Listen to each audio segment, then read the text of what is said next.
Could you make a good living as a babysitter? Stay tuned to find out.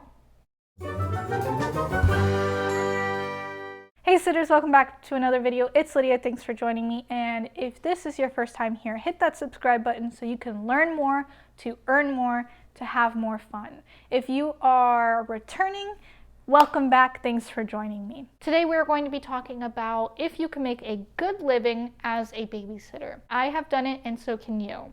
There are a couple variables to being able to make a good living as a babysitter, so I'm going to talk you through those today. So obviously the amount you charge is going to be a big factor in whether you can make a living or not. And I've done a video on what to charge as a babysitter, so you can go check out that video if you haven't already. Location will play a factor in how much you charge. If you are living out in LA, you're going to charge a lot more than if you are going to be living in Ohio. And then demand's also going to play a part. So if you are living in a big old city with a bunch of people and a bunch of kids, the demand for babysitters is a lot higher. But if you live out in the country like my sister does, there's a lot more cows than kids, so the demand for babysitters is not really high. So the next variable is how many hours you can work. So depending on your flexibility, your hours that are available, your open schedule, it's all about how much you're willing to put in that you're going to get out. The next thing we're going to go over is how much you have to put into working as a babysitter. So hustling. You got to really, really hustle if you're going to make a living as a babysitter. And what I mean by that is marketing yourself and growing your clientele. So if you are at the park and you see a family with kids at the park that you in an area you live, you can't be afraid to go up to them and say, hey, I'm a babysitter and I live in the area. Here's my name and number.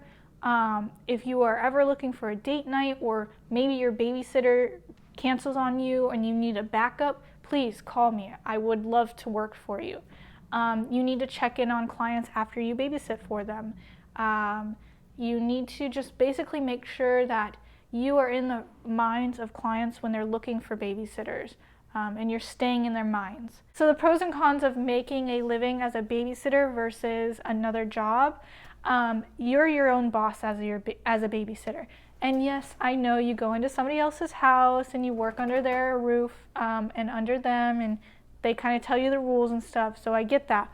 But as a babysitter, you get to set your own hours and you get to set your own rate. And I think that is so cool. I love the fact that I can take a week off to go on vacation with my family, and I don't have to worry about going to a boss that may or may not approve it. So all of those things are really nice, that you can decide who you want to work for or who you don't want to work for. If you want to work a Saturday night, or if you would like to rather go out with friends, but that also can be a con, that there is nobody telling you you have to be here at this time and you have to work these hours. Because you can then become lazy. If you are not self-motivated, this is not the job for you. Go find a job somewhere else, because you have to be so self-motivated and you have to be confident in what you do that you can really convince others that they should be using you over everybody else. Now the cons. Again, if you're not self-motivated, it's not gonna work. You won't get the perks that you would in another job as a babysitter.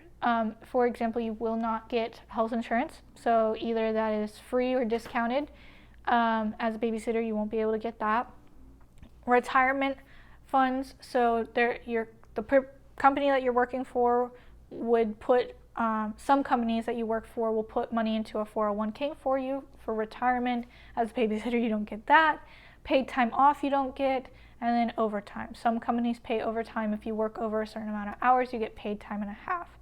So there are a lot of pros and cons. Another big pro, like I said, is getting to say no to families that you really don't want to work for, but that's also a con as well. So if you are very lazy and don't want to work a Saturday night, you'd rather go out, then saying no is easy, but it won't make you the money that you're looking for. If you want to up your game, you can go ahead and start to build a clientele to create a daycare center, whether that be an in-home daycare where they come to you, or you can go and actually buy a property and have a daycare center there.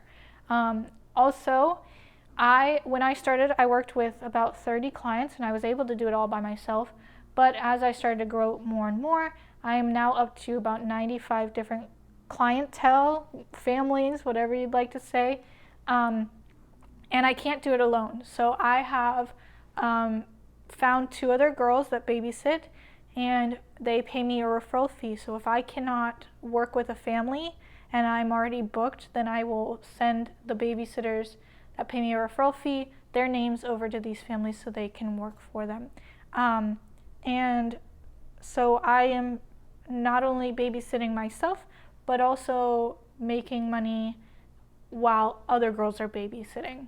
So if you want to up your game, you can take different routes in the babysitting world or the childcare world as well. Alrighty, that is all I got for you in this video. If you guys have any questions, let me know down in the comment section below as usual.